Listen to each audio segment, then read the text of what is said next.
అయినా మీ పెద్దయ్య గారికి జరిగిన ప్రమాదం గురించి ఎందుకు మాట్లాడారు అమ్మాయి గారు?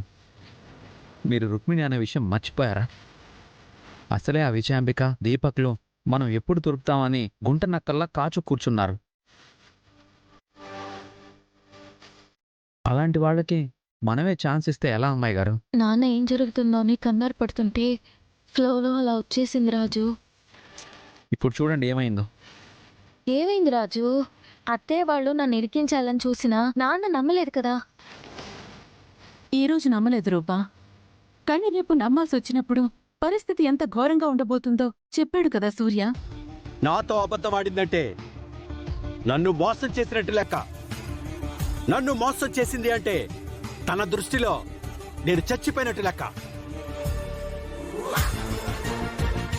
సూర్యకి తన బిడ్డ మీదున్న నమ్మకం వల్లే విజయాంబిక మాటల్ని నమ్మలేదు. కానీ ఏదో ఒకరోజు తన బిడ్డ మీద పెంచుకున్న నమ్మకం అబద్ధమని తెలిస్తే సూర్య క్షమించగలడా? క్షమించలేడు. ఆ విజయాంబిక నా మీద నింద వేసి మీ నాన్నని నమ్మించింది.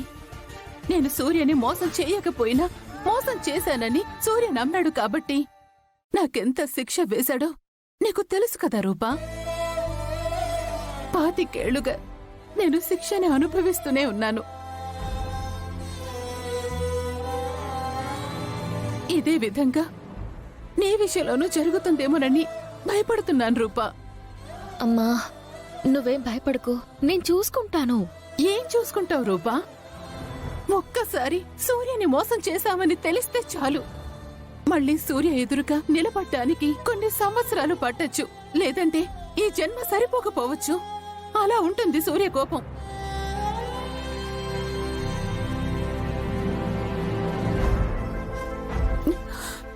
నన్ను సూర్యని కలపడానికి నువ్వైనా ఉన్నావు, కానీ నువ్వు సూర్యకి దూరం అయితే నిన్ను సూర్యని కలపడం ఆ దేవుడి వల్ల కూడా కాదు.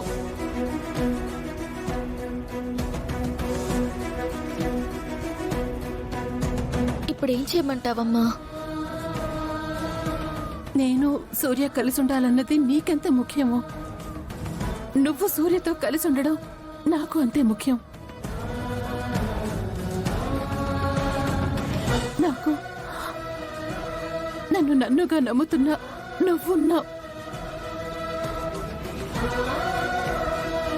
రాజు ఉన్నాడు, బంటి ఉన్నాడు. అన్నిటికీ మించి నేనే తప్పు చేయలేదన్న నిజం నన్ను తలెత్తుకొని బతికేలా చేస్తుంది.